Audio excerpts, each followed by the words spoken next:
Aku terbaring sendirian di ranjang rumah sakit. Perutku masih kosong. Bayi yang kukandung selama 4 bulan baru saja pergi 2 hari yang lalu. Suamiku berpamitan dinas ke Bandung. Lalu sebuah foto di layar ponselku meruntuhkan segalanya. Di foto itu, ia tersenyum menggendong bayi dari perempuan lain, dikelilingi keluarganya yang tertawa bahagia. Pengkhianatan ini akan kubalas, bukan dengan air mata, tapi dengan kehancuran yang paling rapi. Halo sahabat semua, selamat datang kembali di channel ini. Sebelum masuk ke cerita, jangan lupa tulis dari kota mana kalian menonton di kolom komentar. Tekan tombol like dan subscribe, supaya kami makin semangat menghadirkan kisah yang lebih menyentuh. Sekarang, mari kita mulai. Bau antiseptik menusuk hidungku sejak pertama kali aku membuka mata di kamar rawat kelas VIP ini. Aku menatap langit-langit dengan pandangan kosong. Nyeri di perut bawahku masih terasa, sisa dari kuretase setelah keguguran yang baru kualami. Dokter bilang fisikku akan pulih dalam beberapa minggu, tapi tidak ada obat yang bisa menambal lubang di dadaku. Aku berjuang sendirian. Tidak ada yang menggenggam tanganku saat aku terbangun dari pengaruh obat. Tidak ada usapan lembut di kepalaku saat aku menangis tengah malam. Memanggil nama anak yang tak pernah sempat kulihat, suamiku, Galih. Laki-laki yang sudah menemaniku selama 5 tahun pernikahan. Tidak ada di sini. Sehari sebelum aku masuk ruang tindakan, Galih datang dengan wajah penuh penyesalan. Ia duduk di tepi ranjang, menggenggam kedua tanganku, menatapku dengan tatapan memelas yang dulu selalu berhasil meluluhkan hatiku. Sayang, aku benar-benar minta maaf, ucapnya dengan suara serak. Klien butik di Bandung tiba-tiba bermasalah. Kalau aku tidak turun langsung, kita bisa kehilangan kontrak ratusan juta. Reputasi brand kita akan hancur. Aku menatap matanya waktu itu, mencari sedikit saja keraguan. Aku merasa jadi suami paling buruk di dunia. Lanjutnya, meninggalkanmu di saat seperti ini. Tapi aku tidak punya pilihan. Maafkan aku. Sebagai perempuan yang membangun bisnis dari nol, aku mengerti kejamnya dunia usaha. Butik yang kini dikelola Galih sebenarnya salah satu cabang dari jaringan bisnis yang kubangun sendiri. Jauh sebelum aku mengenalnya, akulah yang menempatkan Galih di posisi direktur, supaya ia punya kebanggaan sebagai kepala keluarga di depan keluarganya. Maka saat ia beralasan harus menyelamatkan kontrak, instingku sebagai pemilik mengalahkan kecewaku sebagai istri. Aku tersenyum tipis, mengusap rahangnya, lalu mengizinkannya pergi. Aku bahkan meyakinkannya bahwa aku perempuan kuat yang bisa mengurus diri sendiri di rumah sakit. Dan disinilah aku sekarang, terbaring lemah, membunuh waktu dengan menatap layar ponsel. Siang ini, hujan turun deras di luar jendela. Untuk mengalihkan perih di perutku, aku membuka media sosial. Bukan akun pribadiku, melainkan akun cadangan yang biasa kupakai memantau tren pasar dan butik pesaing. Entah dorongan dari mana, jariku mengetikkan satu nama di kolom pencarian. Rena, adik kandung Galih.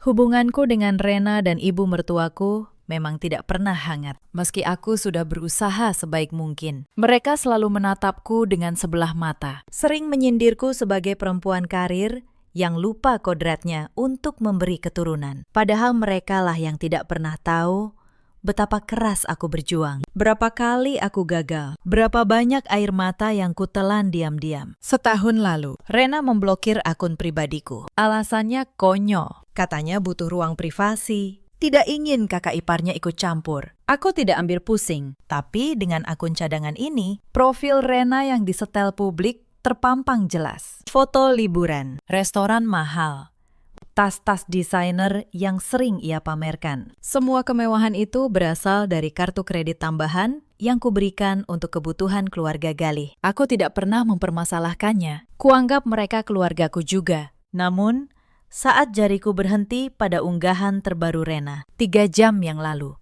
dunia di sekelilingku seakan berhenti berputar. Udara di kamar ini tersedot habis. Itu foto keluarga, diambil di sebuah kamar rumah sakit yang didekorasi mewah, dengan balon-balon biru muda dan putih. Di tengah foto, duduk seorang perempuan muda berwajah ayu. Kulitnya pucat, mengenakan piyama sutra, tersenyum bahagia menghadap kamera. Di sebelah kirinya berdiri ibu mertuaku. Wajah wanita itu memancarkan kebahagiaan yang tak pernah sekalipun ia tunjukkan padaku. Senyumnya lebar. Tangannya membelai pundak perempuan muda itu dengan kasih sayang seorang ibu. Di sebelah kanan, Rena berdiri. Tangannya membentuk simbol hati. Tapi bukan mereka yang membuat jantungku berhenti. Pandanganku terkunci pada sosok laki-laki di belakang perempuan muda itu. Ia menunduk. Tersenyum penuh cinta. Menatap bungkusan selimut bayi berwarna biru di pelukannya. Wajahnya difoto dari samping. Tapi bahkan dalam gelap pun, aku akan mengenali rahang itu, hidung itu, postur tubuh itu. Itu Galih, laki-laki yang 2 hari lalu berpamitan dengan wajah penuh penyesalan. Yang katanya pergi ke Bandung demi menyelamatkan kontrak. Tubuhku gemetar. Nyeri jahitan di perutku mendadak tak ada artinya dibanding rasa sakit yang baru menghantam dadaku. Dengan tangan bergetar, kuperbesar foto itu, mencari kebohongan, mencari tanda bahwa ini hanya editan. Tapi kebenaran justru semakin menamparku. Di pergelangan tangan laki-laki itu, melingkar sebuah jam tangan bertali kulit coklat gelap dengan pelat biru malam.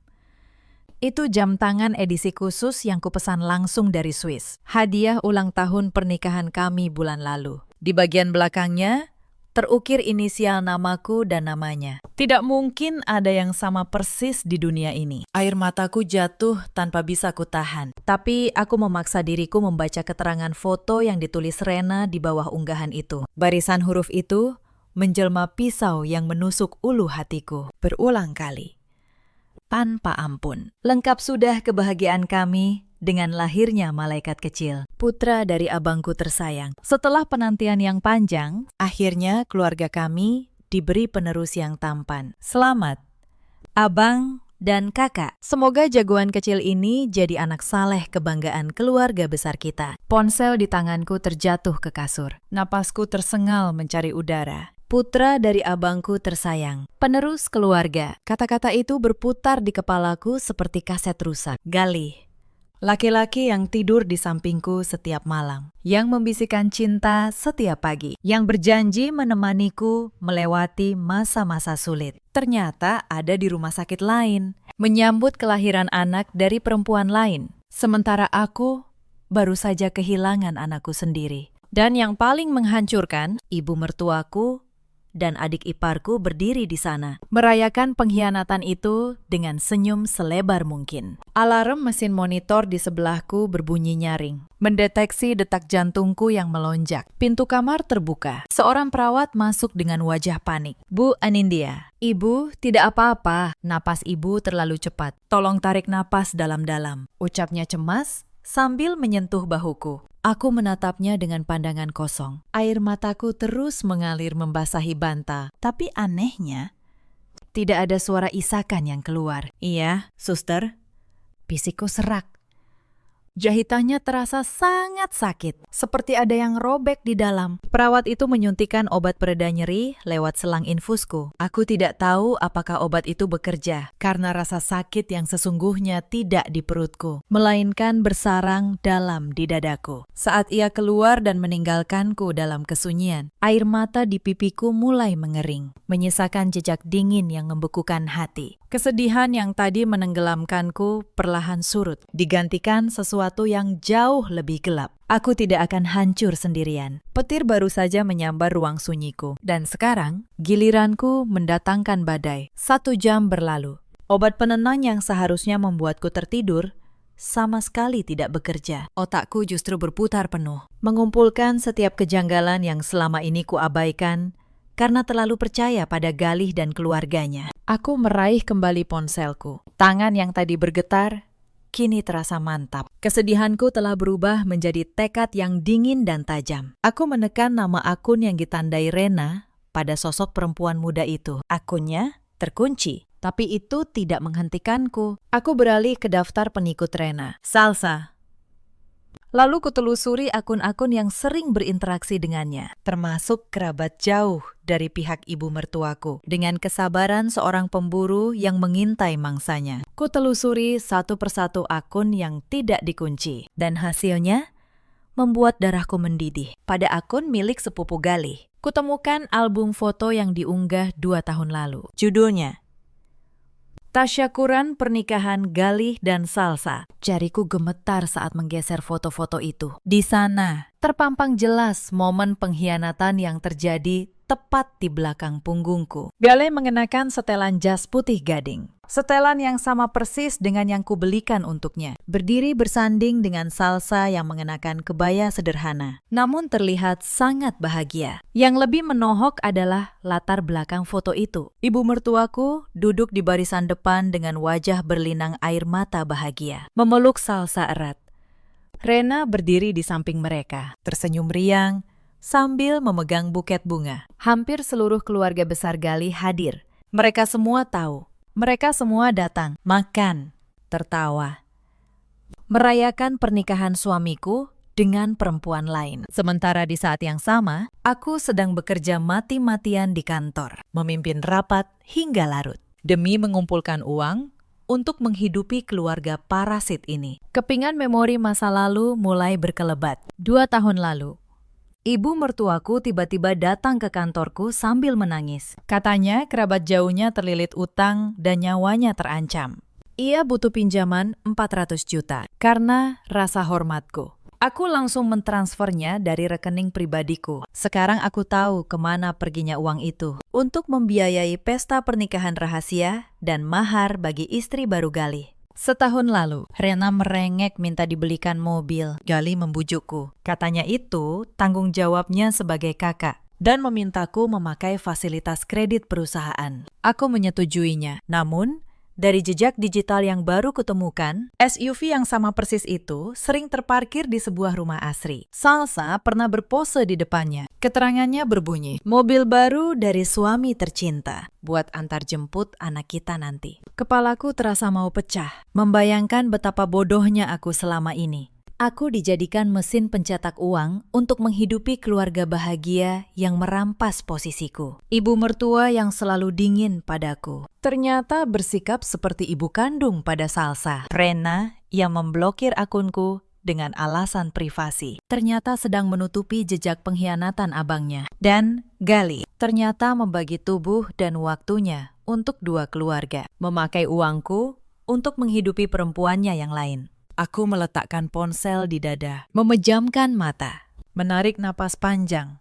Detak jantungku kini berdetak tenang, namun penuh tenaga. Rasa cinta, hormat, dan kasih sayang yang selama 5 tahun kupupuk dengan susah payah untuk Galih dan keluarganya telah terbakar habis, berubah jadi abu yang diterbangkan angin kebencian. Pintu kamarku terbuka lagi. Perawat itu masuk membawa nampan berisi makan siang dan obat. Ia menatapku prihatin, sepertinya menyadari ada yang berubah dari auraku. Ini waktunya makan siang, Bu, supaya obatnya bisa diminum, ucapnya lembut. Terima kasih, suster. Jawabku dengan suara yang sangat tenang, jauh berbeda dengan beberapa saat lalu. Ibu kelihatan lebih tenang sekarang, nyeri jahitannya berkurang. Aku menyunggingkan senyum yang sangat dingin. Sudah berkurang. Saya baru menemukan penawar yang sangat ampuh, yang membuat saya tiba-tiba merasa jauh lebih kuat dari sebelumnya. Begitu ia keluar, aku menyingkirkan nampan itu. Pikiranku terlalu sibuk menyusun strategi. Banyak perempuan mungkin akan langsung menelepon suaminya saat itu juga, menangis, menuntut penjelasan, mendatangi perempuan perebut suaminya. Tapi aku bukan perempuan seperti itu. Menangis dan berteriak hanya akan menjatuhkan harga diriku di hadapan mereka, membuat mereka merasa aku pihak yang hancur dan kalah. Aku tidak akan memberi mereka kepuasan itu. Aku tidak akan membiarkan ibu mertuaku menertawakan kehancuranku di belakang punggungku. Jika mereka bisa bermain kotor dan berpura-pura selama 2 tahun dengan begitu rapi, maka aku akan menunjukkan bagaimana cara bermain yang sesungguhnya. Aku akan mencabut semua fasilitas yang mereka nikmati dari keringatku, satu persatu, tanpa mereka sadari. Hingga mereka tersadar saat pijakan di bawah kaki mereka sudah runtuh sepenuhnya. Aku meraih ponselku. Mencari nomor seorang pria yang sudah menjadi penasihat hukum perusahaanku selama hampir 10 tahun. Pak Hendra, pengacara parubaya yang tajam dan tidak pernah gagal memenangkan sengketa bisnis. Kasusku kali ini bukan sekedar urusan rumah tangga. Ini soal penggelapan, penipuan, manipulasi finansial yang dibungkus kebohongan pernikahan. Hanya butuh 2 deringan sebelum suara berat Pak Hendra terdengar. Selamat siang. Bu Anindya, tumben menelpon siang-siang begini. Bukankah ibu sedang masa pemulihan? Selamat siang, Pak Hendra. Jawabku datar dan tegas. Maaf mengganggu, tapi saya butuh bantuan segera. Saya ingin Bapak menyiapkan draft surat gugatan cerai atas nama saya. Untuk suami saya. Galih, terdengar embusan napas terkejut di seberang. Gugatan cerai. Ibu yakin? Kalau boleh saya tahu, ada masalah serius apa? Saya baru menemukan fakta bahwa Galih telah berpoligami diam-diam selama 2 tahun tanpa sepengetahuan saya dan seluruh keluarganya terlibat menyembunyikannya. Jawabku tanpa basa-basi. Tapi bukan cuma itu. Pakistan. Saya ingin Bapak menghubungi tim audit eksternal. Periksa seluruh aliran dana butik yang dikelola Galih selama 2 tahun terakhir. Saya curiga ada penggelapan dana perusahaan yang dipakai untuk kepentingan pribadinya. Baik, saya mengerti. Jika terbukti ada dana perusahaan yang disalahgunakan, ini bisa kita bawa ke ranah pidana, bukan sekadar perceraian. Suara Pak Hendra berubah serius. Tepat sekali. Dan satu hal lagi, kataku sambil menatap rintik hujan di jendela. Mataku menyipit. Tolong bekukan semua kartu kredit tambahan atas nama ibu mertua dan adik ipar saya hari ini juga. Koordinasikan dengan pihak leasing untuk bersiap menarik SUV atas nama perusahaan yang dipakai Rena. Lakukan semuanya secara diam-diam. Jangan sampai ada surat pemberitahuan apapun sampai ke tangan mereka sebelum saya memberi instruksi. Biarkan mereka mengira semuanya baik-baik saja. Dimengerti, Bu. Saya akan segera mengurusnya. Fokuslah pada pemulihan ibu, biar saya yang membereskan sisi hukumnya. Setelah panggilan berakhir, aku meletakkan ponsel dengan perasaan yang luar biasa lega. Sebuah seringai dingin terukir di bibirku. Galih, ibu mertuaku. Dan Rena saat ini mungkin sedang bersukacita menyambut anggota baru keluarga mereka. Merasa menang karena berhasil memodohiku. Nikmatilah tawa kalian sekarang, karena itu akan jadi tawa terakhir kalian. Sebelum badai yang kusiapkan menyapu habis seluruh ilusi yang kalian bangun dari uangku. Permainan baru saja dimulai. Dan aku akan memastikan kalian keluar tanpa membawa apa-apa. Bahkan harga diri kalian sekalipun. 5 hari berlalu sejak hari di mana duniaku runtuh. Lalu kubangun kembali dalam bentuk yang jauh lebih tajam. Dokter akhirnya mengizinkanku pulang. Jahitanku mengering dengan baik. Kondisi mentalku, kata mereka, terlihat stabil. Setidaknya, itu yang mereka lihat dari luar. Tidak ada yang tahu. Di balik sikap tenang ini, sebuah badai sedang kusiapkan dengan perhitungan yang sangat matang. Sopir pribadiku, Pak Yanto, menjemputku di lobi rumah sakit. Perjalanan pulang terasa asing. Rumah 2 lantai yang kubeli dari jerih payahku tiba-tiba terasa seperti panggung sandiwara. Di sofa ruang tamu itu, Galih sering memijat kakiku sambil mengeluh soal pekerjaan. Di garasi itu, SUV yang kubelikan untuk Rena sering terparkir sebelum akhirnya lebih sering berada di rumah istri kedua suamiku. Aku melangkah masuk. Asisten rumah tanggaku, Bi Surti, menyambut dengan wajah khawatir. Alhamdulillah ibu sudah pulang. Tega sekali bapak ninggalin ibu sendirian waktu ibu masuk rumah sakit, ucapnya. Aku tersenyum tipis. Namanya juga urusan pekerjaan, Bi.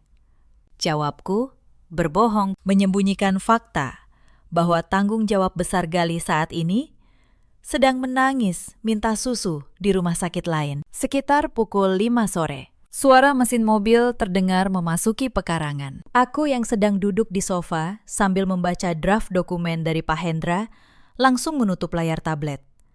Aku menarik napas panjang, menyesuaikan ekspresi wajah, bersiap menyambut sang aktor utama. Pintu depan terbuka. Galih melangkah masuk dengan koper kecil dan sebuket mawar merah. Wajahnya dibuat selelah mungkin. Ia bahkan membiarkan kumis tipis tumbuh untuk menambah kesan letih. Luar biasa. Jika saja aku tidak melihat unggahan Rena, aku pasti sudah berlari memeluknya. Sayang, panggilnya dengan suara serak yang dibuat-buat. Ia berlutut di sebelahku, mencium punggung tanganku. Maafkan aku yang tidak bisa menemanimu saat kamu kehilangan anak kita. Bagaimana keadaanmu sekarang? Aku menatap matanya dalam-dalam. Dulu, aku selalu bisa melihat ketulusan di mata coklat itu. Kini, yang kulihat hanya jurang kebohongan. Aku memaksakan senyum termanis, mengelus rahangnya. Aku sudah jauh lebih baik. Kamu yang kelihatan capek. Proyek di Bandung sudah aman. Sudah. Sayang, semua terkendali berkat aku turun langsung. Dari bandara aku buru-buru ke sini karena kangen kamu. Galih berbohong dengan sangat lancar. Ya sudah. Kamu mandi air hangat dulu. Malam ini kamu harus istirahat. Ujarku penuh perhatian. Galih tersenyum lega. Sepertinya ia merasa sukses mengelabuiku. Sesaat setelah pintu kamar mandi tertutup, senyum di wajahku seketika luntur. Tanganku mengepal hingga kuku menancap di telapak. Sentuhannya tadi membuatku mual. Malam harinya, Galih tidur sangat lelap di sampingku. Mungkin ia benar-benar lelah setelah begadang mengurus bayi barunya. Aku sama sekali tidak bisa memejamkan mata. Aku turun dari ranjang dengan hati-hati, mengambil ponsel Galih yang tergeletak di nakas. Layarnya terkunci. Dulu, kami selalu terbuka soal ponsel. Kata sandinya, tanggal pernikahan kami. Aku mencoba memasukkan angka itu. Gagal. Kata sandinya sudah diubah. Seringai muncul di bibirku. Tentu saja ia mengubahnya. Aku mencoba kombinasi lain. Tanggal lahir ibu mertuaku. Tanggal ulang tahunku. Semua gagal. Lalu otakku teringat pada satu tanggal. Tanggal yang tertera di album pernikahan rahasia mereka. Aku mengetik 6 digit itu dengan tangan sedikit gemetar. Layar ponsel Galih terbuka. Rasa jijik kembali memenuhi dadaku. Tapi kuabaikan. Aku langsung membuka aplikasi percakapan. Benar saja. Di daftar paling atas, ada obrolan dengan kontak bernama Istriku Salsa, lengkap dengan emoji hati merah. Aku membaca percakapan mereka dengan cepat, penuh kata-kata mesra yang membuatku ingin muntah. Galih memanggil Salsa dengan sebutan Bunda, berjanji memberi uang bulanan ekstra untuk perawatan bayi mereka. Tapi ada satu pesan yang membuat seluruh tubuhku membeku. Salsa menulis, "Mas, aku kadang masih sedih kalau ingat istri pertamamu sudah meninggal. Anak kita nggak akan pernah kenal sama bunda kandungmu." Dan Galih menjawab, "Sudahlah, Bunda. Yang penting sekarang kita bahagia. Istri lamaku sudah lama pergi karena sakit. Sekarang cuma ada kamu dan jagoan kita." Aku terdiam menatap layar itu. Tanganku dingin.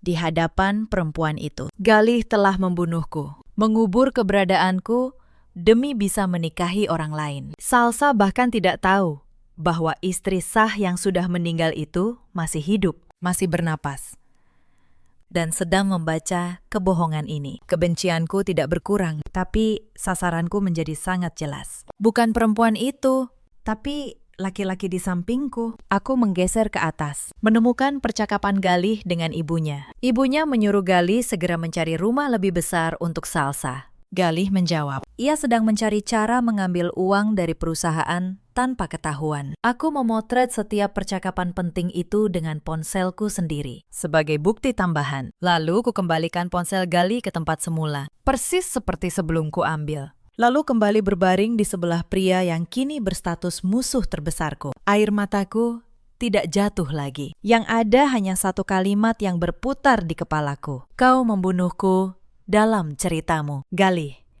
Maka biarkan aku menghidupkan diriku kembali. Tepat di tengah pesta kalian, pagi harinya, setelah Galih berangkat ke kantor dengan sedan mewahnya, yang juga kubeli atas nama perusahaan. Aku segera bersiap. Meski dokter menyuruhku istirahat seminggu penuh, aku tidak punya waktu untuk itu. Aku meminta Pak Yanto mengantarku ke kantor firma hukum milik Pak Hendra. Begitu sampai di ruang kerjanya yang elegan, aku disambut olehnya beserta 3 pria berkemeja rapi. Tim audit eksternal kepercayaanku. Selamat pagi, Bu Anindya. Senang melihat Ibu sudah bisa beraktivitas lagi. Sapa Pak Hendra sambil mempersilakan aku duduk. Pagi, Pak Hendra, bagaimana hasil kerja tim Bapak beberapa hari ini? Tanyaku tanpa membuang waktu. Ketua tim auditor maju, menyerahkan map tebal padaku. Hasilnya cukup mengejutkan. Bu, selama 2 tahun terakhir, Bapak Gali konsisten mencairkan dana perusahaan melalui vendor-vendor fiktif, seolah-olah memasok bahan baku untuk butik. Total kerugian perusahaan mencapai hampir 1,5 miliar rupiah. Sebagian dialirkan ke rekening atas nama ibu kandungnya, dan sebagian lagi dipakai melunasi cicilan sebuah rumah di kawasan Kemang, yang ternyata atas nama Ibu Anindya sendiri. Tapi ditempati pihak ketiga. Aku tersenyum tipis. Rumah di Kemang. Aku ingat. Gali memintaku menandatangani berkas pembelian rumah itu 2 tahun lalu dengan alasan untuk investasi properti perusahaan. Ternyata itu yang dipakai untuk tempat tinggal istri mudanya. Benar, Bu. Secara hukum, rumah itu sepenuhnya milik ibu karena dibeli atas nama ibu dengan uang dari perusahaan ibu. Bapak Gali sangat ceroboh menutupi jejak keuangannya. Tambah Pak Hendra. Bagus. Kalau begitu, tolong urus surat pengosongan dan penjualan rumah itu secepatnya. Saya sudah menemukan pembeli yang bersedia membayar tunai minggu ini juga. Proses surat-suratnya dan pastikan penghuni di dalamnya tidak tahu sampai pembeli baru datang untuk mengeksekusi pengosongan. Perintahku dengan nada dingin. Siap. Dan mengenai kartu kredit, Pak Hendra mencatat cepat. Semua kartu kredit tambahan yang dipegang mertua dan adik ipar saya sudah diblokir per hari ini. Tanyaku memastikan. Sudah. Pihak bank memblokirnya atas instruksi ibu selaku pemegang kartu utama. Jika mereka mencoba menggunakannya, mesin EDC akan langsung menolak. Sempurna. Terakhir. Soal mobil Rena. Sudah. Bu, karena mobil itu atas nama perusahaan dan ibu selaku direktur utama meminta penarikan. Pihak leasing akan datang ke rumah orang tua Bapak Gali siang ini juga. Aku bersandar pada kursi kulit yang empuk. Merasakan kepuasan mengalir di nadiku. Urat nadi keuangan dan fasilitas mewah mereka sudah kupotong habis hari ini. Tanpa uang dari perusahaanku. Gali hanyalah pria tanpa modal. Ibu mertuaku tidak akan bisa pamer di arisan lagi. Dan Rena harus kembali naik transportasi umum. Menjelang sore, saat aku menikmati teh hangat di teras belakang, ponselku berdering. Panggilan pertama dari Rena. Kubiarkan berdering hingga mati. Beberapa menit kemudian, pesan beruntun masuk. Mbak Anindya, mobilku ditarik orang leasing. Katanya nunggak berbulan-bulan. Ini maksudnya apa sih? Aku lagi di mall, mau pulang. Malah mobilnya dibawa. Tanggung jawab dong. Belum sempat kubalas. Pesan lain masuk dari ibu mertuaku. Anindya, kamu lupa bayar tagihan kartu kredit ibu lagi ya. Ibu lagi di restoran, mau traktir teman-teman. Tiba-tiba kartu ditolak. Malu-maluin ibu saja kamu ini. Cepat transfer uang ke rekening ibu sekarang juga. Aku menatap layar sambil tersenyum. Aku mengetik balasan yang singkat dan sopan. Lalu, mengirimnya ke mereka berdua sekaligus. Maaf ya, Bu, Rena.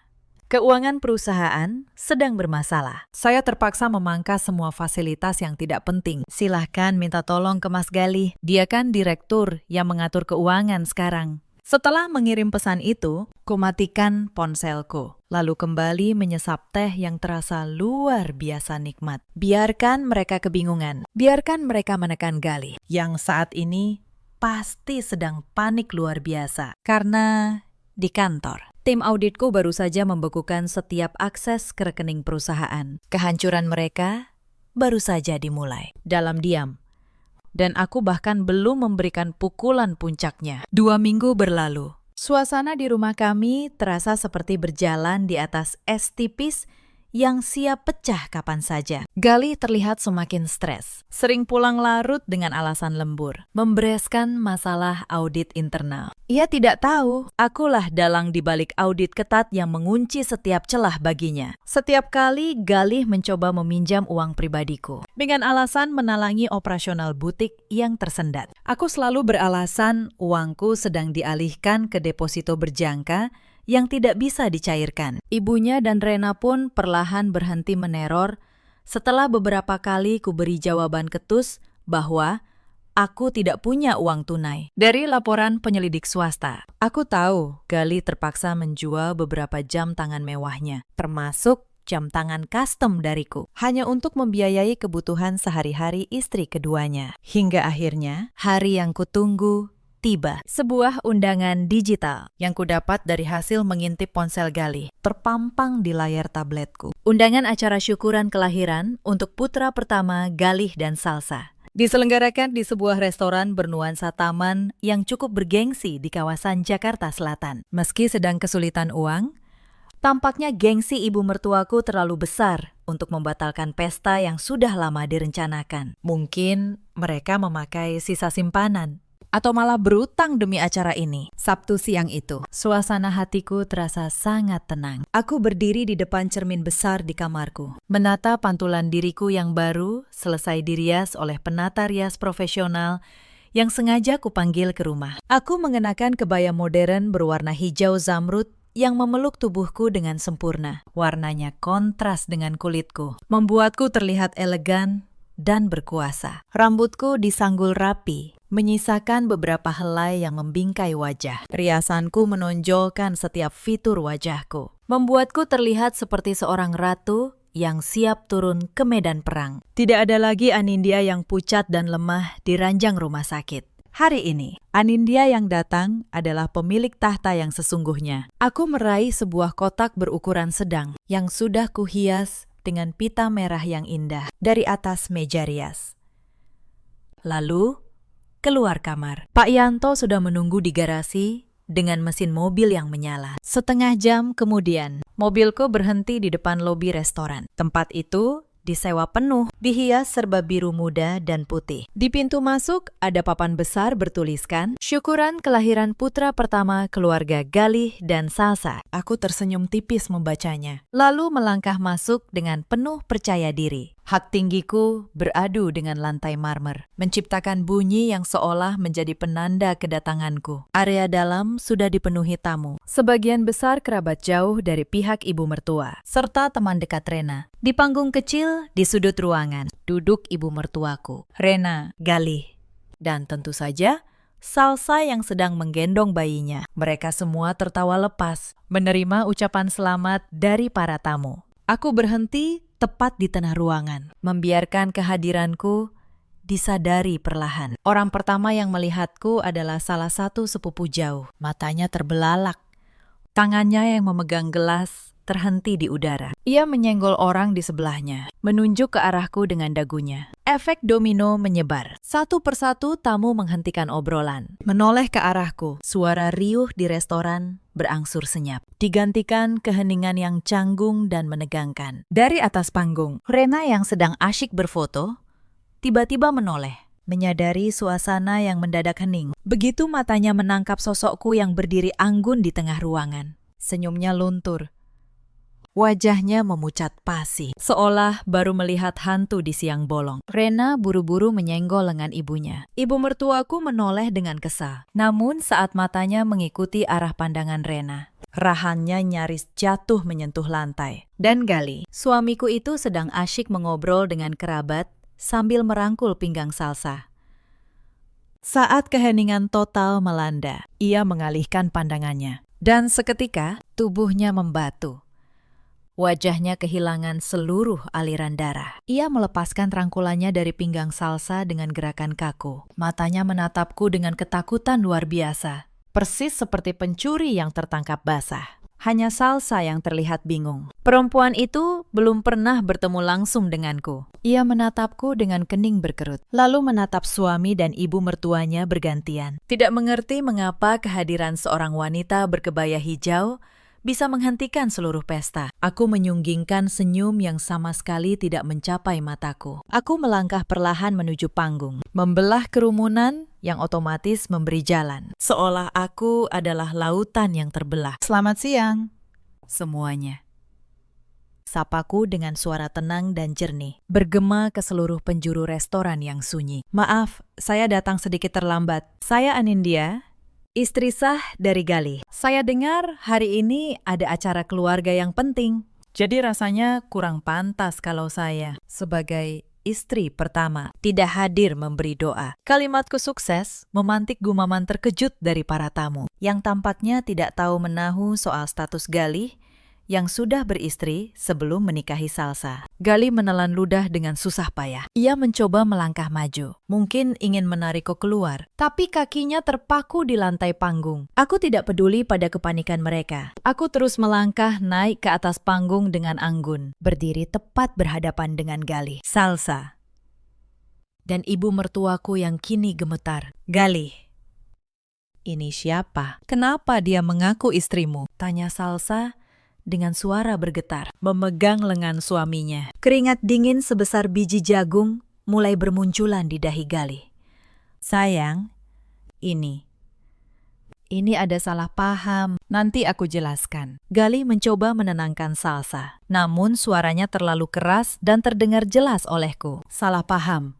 Aku tertawa kecil yang elegan. Aku mengalihkan pandangan ke arah Salsa, menatap perempuan muda itu dari ujung kaki hingga ujung kepala. Ia memang cantik, tapi kepolosannya dimanfaatkan habis-habisan oleh laki-laki pengecut ini. Tidak ada yang salah paham. Mbak, saya istri sah Galih selama 5 tahun terakhir, dan kami belum pernah bercerai. Salsa refleks melangkah mundur, mendekap bayinya erat. Air matanya langsung menggenang. Kamu bilang kamu duda. Kamu bilang istrimu sudah meninggal karena sakit, jerit Salsa. Suaranya pecah oleh tangis. Pernyataan Salsa membuatku sedikit terkejut, namun lebih banyak membuatku muak. Galih benar-benar sakit. Ia bahkan rela mematikan keberadaanku demi menikahi perempuan lain. Galih, tegur seorang paman dari pihak keluarga Galih yang duduk di meja paling depan. Pria tua itu berdiri dengan wajah merah padam. Apa-apaan ini? Kamu bilang istrimu sudah tiada. Lalu Anindya ini siapa? Kamu sudah mempermalukan seluruh keluarga besar kita. Galih semakin panik. Ia mencoba mendekatiku. Aku mohon, kita bicarakan ini di luar. Jangan di sini. Tolong jaga harga diri keluargaku, bisiknya. Berharap aku akan berbaik hati seperti biasa. Aku menatapnya merendah, lalu tersenyum sinis. Harga diri. Memangnya keluarga kalian masih punya harga diri setelah memakai uangku untuk membiayai pesta syukuran kelahiran hasil perselingkuhan ini? Suaraku tidak keras, tapi cukup tajam untuk membuat ibu mertuaku tersentak. Anindya, jaga mulutmu. Kamu tidak berhak menghina kami di depan banyak orang, bentaknya. Aku mengabaikan bentakan itu. Aku maju, lalu menyerahkan kotak berpita merah yang kubawa sejak tadi ke hadapan Salsa. Mbak, saya datang ke sini bukan untuk melabrak Anda. Anda juga korban dari kebohongan laki-laki ini. Ujarku dengan nada tenang namun tegas. Sebagai hadiah atas kelahiran putra kalian, saya membawakan kado spesial. Silakan dibuka. Salsa menatap kotak itu dengan ragu, namun didorong rasa penasaran dan kemarahan pada Galih. Ia menyerahkan bayinya pada ibu mertua, lalu mengambil kotak itu dari tanganku. Dengan tangan bergetar, Salsa membuka pita merah dan mengangkat penutupnya. Alih-alih menemukan pakaian bayi atau mainan, Salsa justru mendapati tumpukan dokumen resmi. Ia mengambil dokumen paling atas, membacanya dengan suara lirih. Surat gugatan cerai. Benar, kataku. Itu salinan surat gugatan cerai saya untuk Galih. Sudah didaftarkan ke pengadilan agama. Saya tidak sudi berbagi suami dengan siapapun. Salsa mengambil dokumen di bawahnya. Kertas dengan kop resmi firma hukum. Bukti audit internal. Penggelapan dana perusahaan sebesar 1,5 miliar rupiah. Salsa membaca nominal itu dengan mata terbelalak. Ia menatap Galih tak percaya. Mas Galih, selama ini kamu memberiku uang dari hasil menggelapkan dana perusahaan istrimu, jeritnya histeris. Ia merasa tertipu karena Galih selalu mengaku pengusaha sukses yang mandiri. Belum selesai, Mbak Salsa, coba baca surat yang paling bawah, kataku dengan nada datar. Salsa mengambil selembar surat dengan kop resmi notaris. Ia membacanya cepat dan seketika wajahnya pucat seputih kertas. Ia menutup mulutnya dengan tangan. Tubuhnya lemas hingga nyaris ambruk jika tidak segera berpegangan pada pinggiran meja. Surat pengosongan rumah, gumam Salsa dengan suara nyaris tak terdengar. Rumah di Kemang, rumah kita. Aku tersenyum puas. Lebih tepatnya, rumah saya. Galih membelinya menggunakan nama saya dan uang dari perusahaan saya. Saat ini rumah itu sedang dalam proses balik nama ke pembeli baru. Saya harap kalian bisa mengemas barang-barang besok pagi. Ucapan terakhir itu bagaikan bom yang meledak di tengah acara. Kertas-kertas dokumen kini berserakan di lantai panggung. Salsa jatuh terduduk sambil menangis. Bayi kecil yang tadi tenang kini ikut menangis kencang di pelukan ibu mertuaku. Para tamu mulai berbisik. Beberapa terang-terangan mengeluarkan ponsel untuk merekam kejadian langka ini. Galih berdiri terpaku. Wajahnya sudah tidak bisa digambarkan lagi. Pucat, ketakutan, penuh keringat dingin. Ia mencoba berlutut menenangkan Salsa. Namun tangan perempuan itu langsung menepisnya kasar. "Jangan sentuh aku, laki-laki penipu," teriak Salsa. Suaranya melengking ke seluruh ruangan. "Kamu bilang kamu pengusaha. Kamu bilang rumah di Kemang hasil keringatmu sendiri buat masa depan anak kita. Ternyata kamu cuma benalu yang hidup dari uang istrimu. Kamu menipuku." "Salsa, sayang. Dengarkan aku dulu. Aku bisa jelaskan. Itu rumah kita. Aku yang bayar cicilannya pakai uangku, bukan uang dia." Galih masih berusaha mempertahankan sisa harga dirinya. Aku melipat kedua lengan di dada, menatap Galih dengan tatapan mengasihani. "Uangmu sendiri, gaji pokokmu sebagai direktur operasional di butik saya. Semua uang yang kamu pakai melunasi rumah itu, membelikan tas mahal istrimu, dan membayar biaya persalinan kelas VIP ini. Semuanya ditarik dari rekening perusahaan tanpa izin. Itu namanya penggelapan. Dan ancaman hukumannya adalah penjara." Mendengar kata penjara, ibu mertuaku yang sedari tadi syok langsung tersentak. Ia maju mendekatiku. "Anindya, kamu mau memenjarakan suamimu sendiri. Di mana hatimu? Harta yang dicari suami itu juga hak keluarganya. Kamu sebagai istri pertama harusnya ikhlas berbagi, bukan malah berbuat sekejam ini." Aku tertawa lepas. Namun syarat sinisme. Luar biasa. Otak ibu benar-benar sudah dibutakan keserakahan. Ikhlas berbagi uang hasil kerja saya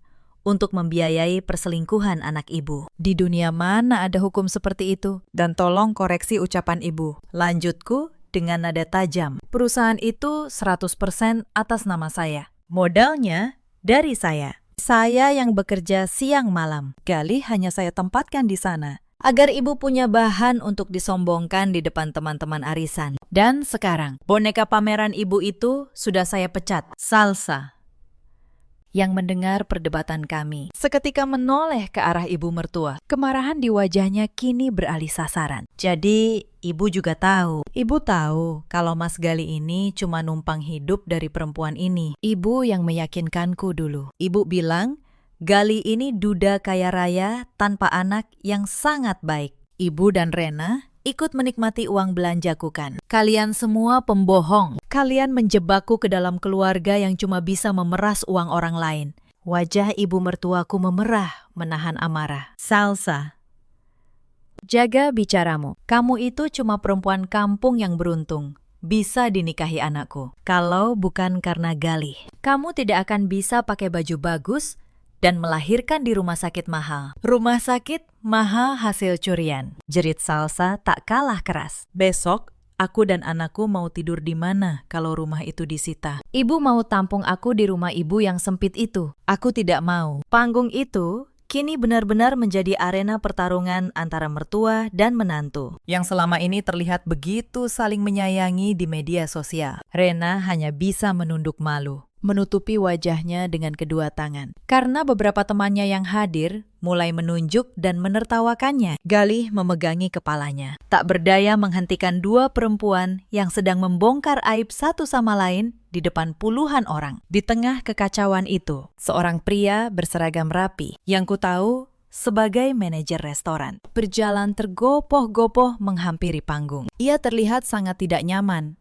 Namun tugasnya mengharuskan ia berbicara. "Mohon maaf mengganggu, Bu," ucapnya ragu. "Tapi kami dari pihak restoran harus segera mengonfirmasi pembayaran. Waktu sewa tempat hampir habis dan tagihan catering serta dekorasi belum dilunasi. Sesuai perjanjian dengan Ibu Rena kemarin, pelunasan dilakukan di pertengahan acara. Total kekurangannya 45 juta rupiah. Keheningan kembali menyelimuti. Ibu mertuaku dan Gali saling berpandangan dengan wajah semakin pucat. Iya, sebentar. Saya akan bayar pakai kartu kredit saya, ucap ibu mertuaku dengan nada angkuh yang dipaksakan. Ia membuka tas mewahnya dengan tangan gemetar, mengeluarkan kartu kredit platinum yang merupakan fasilitas tambahan dari rekeningku. Manajer restoran mengambil kartu itu, mengeluarkan mesin EDC nirkabel, memasukkan kartu tersebut. Beberapa detik kemudian, mesin itu berbunyi panjang dan nyaring. Struk kecil keluar dengan tulisan tebal berwarna merah. Maaf, Bu, kartunya ditolak. Statusnya sudah diblokir oleh pihak bank. Lapor manajer itu sopan. Tidak mungkin. Coba gesek lagi. Kemarin, limitnya masih ratusan juta. Bentak ibu mertuaku panik. Sudah saya coba 2 kali. Bu, tetap ditolak. Apakah ada kartu lain atau metode tunai? Rena buru-buru maju, mengeluarkan kartu debit miliknya. Pakai ini saja, tolong cepat. Malu dilihat orang, bisiknya. Manajer itu menempelkan kartu debit Rena, memintanya memasukkan PIN, lalu menunggu. Hasilnya sama, mesin berbunyi nyaring. Saldo tidak mencukupi. Rena terbelalak. Ia lupa uang bulanan yang selalu kutransfer setiap awal bulan sudah kuhentikan sejak 2 minggu lalu. Cepat bayar tagihan ini. Jangan diam saja seperti orang bodoh, bentak ibu mertuaku pada putranya. Rasa malunya sudah sampai ubun-ubun. Para tamu kini terang-terangan berbisik soal ketidakmampuan mereka membayar makanan yang sedang mereka makan. Galih menunduk dalam, mengusap wajahnya. Uangku di rekening sudah habis. Rekening perusahaan dibekukan, Anindya. Aku tidak punya uang tunai sama sekali, ucapnya nyaris berbisik. Tepat saat Gali mengucapkan itu, aku merasa pertunjukanku hari ini sudah cukup sempurna. Aku telah menghancurkan istana pasir yang mereka bangun di atas kebohongan, mengembalikannya menjadi butiran debu. Aku merapikan tatanan rambutku dengan gerakan elegan, lalu melangkah perlahan menuruni panggung. Tunggu, teriak ibu mertuaku tiba-tiba. Kesombongannya runtuh, digantikan keputusasaan yang menyedihkan. Ia setengah berlari menghampiriku, bahkan memegang ujung kebayaku. Tolong bayarkan ini dulu, Anindya. Ibu, mohon. Ratusan tamu melihat kita. Keluarga kita bisa malu besar kalau restoran ini memanggil polisi karena kita tidak bisa bayar. Anggap saja ini amal terakhirmu untuk kami. Aku menunduk menatap wanita yang dulu selalu merendahkanku itu. Perlahan, kulepaskan cengkeraman tangannya dari kebayaku dengan gerakan halus, namun penuh penolakan. Keluarga kita. Aku tersenyum dingin. Maaf, Bu. Keluarga saya tidak ada yang bermental penipu dan pencuri. Silakan selesaikan masalah kalian sendiri. Kalau perlu, suruh Galih mencuci piring di dapur belakang untuk melunasi utang kalian. Selamat siang.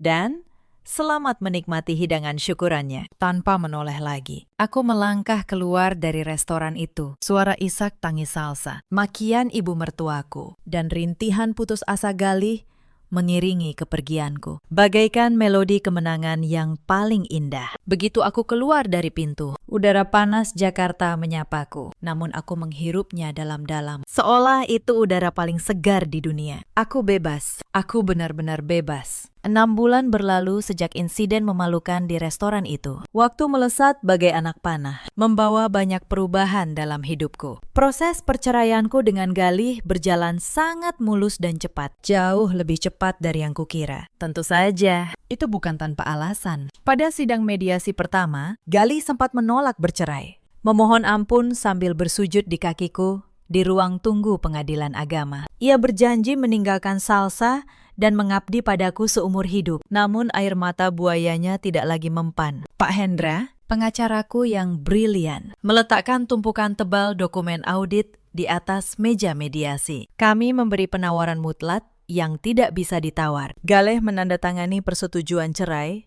tanpa menuntut harta gonogini sepeser pun. Atau aku akan membawa dokumen penggelapan 1,5 miliar itu ke kepolisian dan menjebloskannya ke penjara. Ketakutan akan jeruji besi membuat nyali Galih menciut. Dengan tangan bergetar, ia menandatangani semua berkas. Ia melepaskan seluruh haknya atas perusahaan, rumah, kendaraan, dan seluruh aset yang selama ini ia nikmati. Palu hakim diketuk, dan aku resmi menyandang status janda yang kaya raya, mandiri, dan terbebas dari benalu yang selama ini mengisap darahku. Kabar tentang kehancuran keluarga Galih sesekali sampai ke telingaku, lewat kolega yang masih mengenal mereka. Meski aku tidak pernah mencarinya, tanpa gelar direktur dan uang dari perusahaanku. Kehidupan Galih berbalik 180 derajat. Rumah di Kemang benar-benar dijual ke pemilik baru. Memaksa Salsa dan bayinya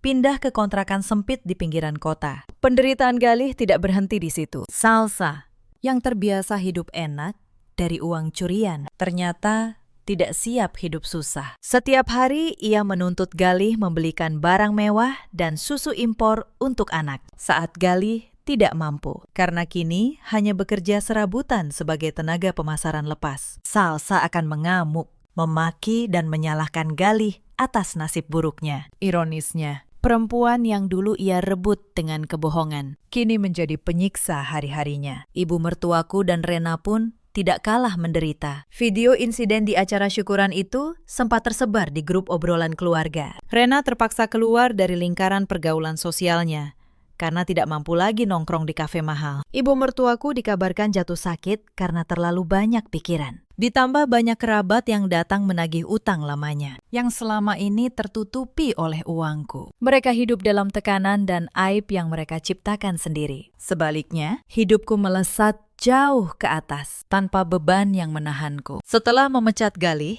aku mengambil alih langsung operasional perusahaan dengan semangat yang menggebu. Tanpa kebocoran dana misterius setiap bulan, arus kas perusahaanku menjadi sangat sehat. Aku bisa melakukan ekspansi yang selama ini selalu tertunda. Malam ini, aku berdiri di balkon lantai 2 sebuah gedung komersial mewah di pusat kota Jakarta. Angin malam membelai rambutku yang kini kupotong sebahu. Di bawah, para tamu undangan, jurnalis, dan kolega bisnis menikmati hidangan dan musik elegan. Hari ini adalah peresmian cabang utama butik eksklusifku yang baru, sekaligus peluncuran lini pakaian yang menyasar pasar internasional. Aku mengenakan gaun sutra merah marun, sederhana, namun memancarkan kelas. Tidak ada lagi cincin kawin di jari manisku. Digantikan cincin berlian potongan zamrud yang kubeli sendiri, sebagai simbol cinta pada diriku sendiri. Dulu, aku sering menangis di malam hari, merasa tidak berharga karena belum bisa memberi keturunan. Aku bahkan menyalahkan diriku sendiri saat kehilangan anak yang kukandung. Namun sekarang aku menyadari, Tuhan menyelamatkanku dari laki-laki yang salah, menyingkirkan orang-orang parasit yang hanya memanfaatkanku, agar aku bisa berlari lebih kencang menuju takdirku yang sesungguhnya. Aku tidak butuh gelar istri yang patuh, jika artinya aku harus merendahkan harga diriku. Aku tidak butuh keluarga yang terlihat harmonis, jika isinya hanya kebohongan. Pak Hendra, yang turut hadir sebagai tamu VIP, menghampiriku di balkon. Ia mengangkat gelasnya sedikit. Selamat atas pembukaan cabang barunya. Bu, saya belum pernah melihat ibu secerah ini selama 10 tahun kita bekerja sama. Aku tertawa, mendentingkan gelasku ke gelasnya. Terima kasih, Pak Hendra.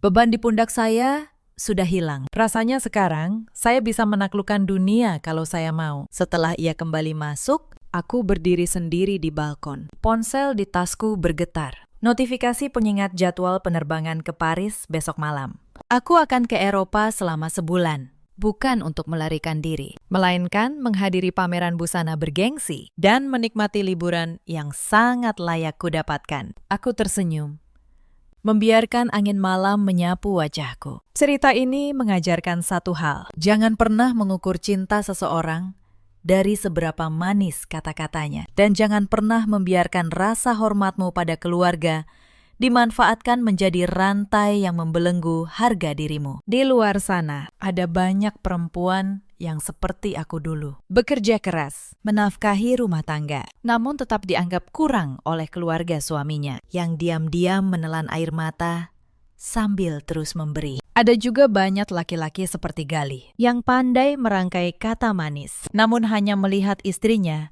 sebagai mesin pencetak uang. Dan ada pula para ibu mertua yang membutakan diri dari kebenaran demi keserakahan yang mereka sebut sebagai kasih sayang pada anak sendiri. Galih kini hidup dalam penyesalan. Salsa, yang juga korban, belajar dengan cara yang pahit. Dan aku, perempuan yang dulu mereka kira sudah hancur, justru berdiri lebih tinggi dari sebelumnya. Dalam hidup, kita selalu punya pilihan untuk tetap diam dan terus disakiti, atau bangkit dan menulis ulang akhir cerita kita sendiri. Mulai detik ini dan untuk selamanya. Akulah satu-satunya penulis dari jalan ceritaku sendiri. Bagaimana menurut kalian tentang sikap Anindya? Apakah ia terlalu kejam atau justru sudah sepantasnya? Tuliskan pendapat kalian di kolom komentar. Terima kasih sudah menemani sampai akhir. Sampai jumpa di cerita berikutnya. Saat ayah mertua saya terbaring kritis di ruang ICU, ibu mertua dan adik ipar saya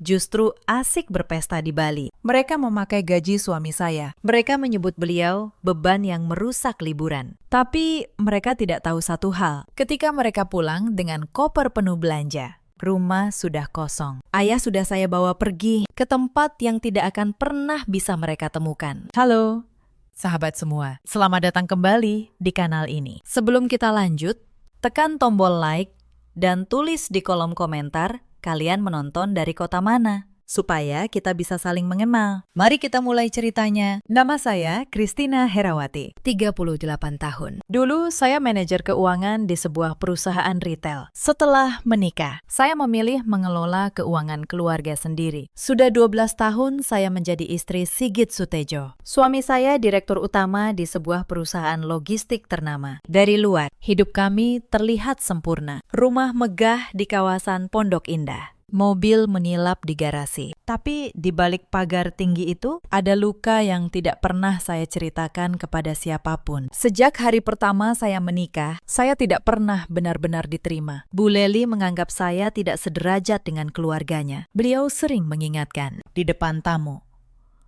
bahwa Sigit sebenarnya bisa mendapat istri dari keluarga yang lebih terpandang. Saya hanya bisa tersenyum, menelan setiap kalimat yang menusuk itu. Dulu, sebelum menikah, saya seorang manajer keuangan yang dihormati. Saya melepaskan karir itu demi mengurus keluarga. Tapi pengorbanan itu tidak pernah dihargai. Bagi Bu Leli dan Dona, saya hanya menantu yang beruntung bisa masuk ke keluarga kaya. Yang paling menyakitkan, mereka memperlakukan Pak Broto dengan cara yang sama. Dulu, beliau seorang guru sederhana yang membanting tulang menyekolahkan Sigit dan Dona hingga sukses. Tapi setelah anak-anaknya kaya, beliau justru dianggap beban. Kamarnya dipindahkan ke ruangan paling sempit. Makanannya sering terlupakan. Suaranya tidak pernah didengar. Saya melihat semua itu selama bertahun-tahun. Dan setiap kali saya mencoba membela beliau, Bu Leli akan menuduh saya ikut campur. Lama-lama, saya belajar diam. Sebuah kesalahan yang kini saya sesali. Pagi itu matahari baru terbit di atas atap rumah kami. Namun suasana di ruang makan sudah terasa dingin. Suami saya duduk diam, menatap sebuah amplop coklat di atas meja. Saya tahu isi amplop itu.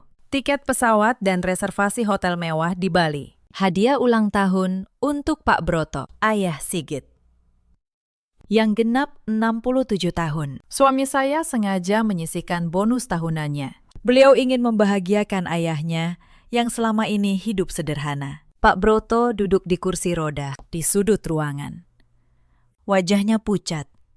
Sebulan terakhir beliau sering mengeluh sesak napas dan nyeri dada yang datang tiba-tiba. Saya yang setiap malam mendengar napas beratnya dari kamar sebelah. Di rumah itu, ada beberapa orang yang hidupnya berputar di sekitar uang Sigit. Bu Leli Hawani, ibu mertua saya, 62 tahun.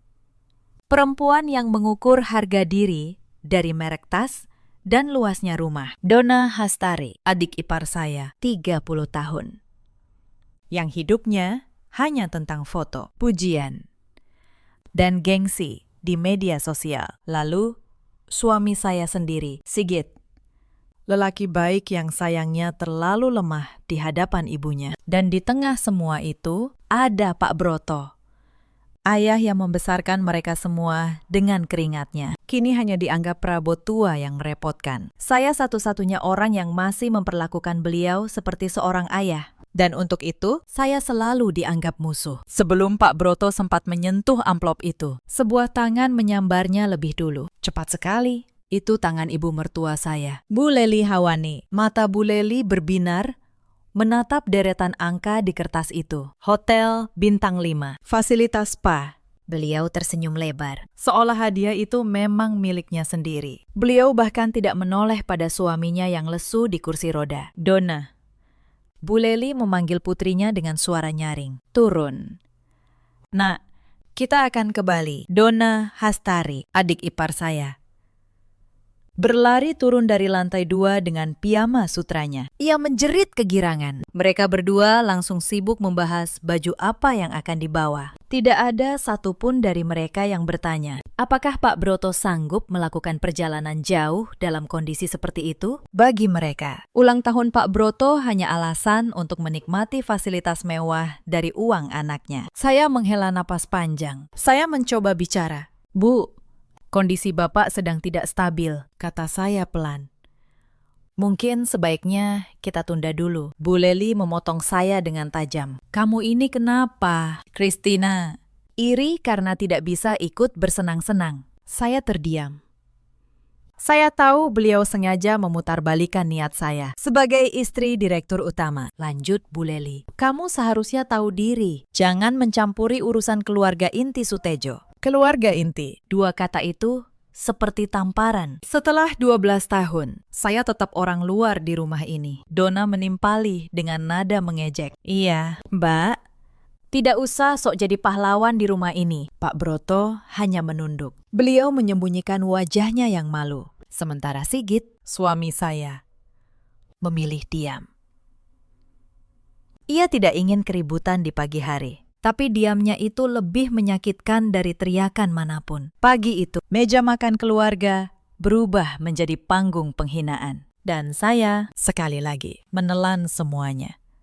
Tapi pagi itu, mereka tidak tahu. Ada sesuatu yang mulai berubah di dalam hati saya. Hari keberangkatan ke Bali pun tiba. Sejak subuh, Bu Leli dan Donna sudah sibuk. 4 koper besar berjejer di ruang tamu. Isinya baju, tas, dan sepatu baru yang mereka beli minggu lalu. Mereka membeli semua itu dengan kartu kredit tambahan dari Sigit. Kartu yang seharusnya untuk keperluan darurat. Bu Leli memakainya seolah uang itu tidak akan pernah habis. Saya berdiri di dekat tangga, menggendong Yudhistira, anak saya yang baru 3 tahun. Saya melihat Pak Broto didorong ke arah mobil. Wajah beliau menahan sakit di setiap guncangan kursi roda. Bu, biar Bapak di rumah saja, kata saya. Sekali lagi, saya yang akan menjaga beliau. Bu Leli menoleh dengan wajah keras. Tidak bisa. Foto keluarga harus lengkap. Kalau Bapak tidak ikut, nanti orang bertanya-tanya. Saya mengerti sekarang.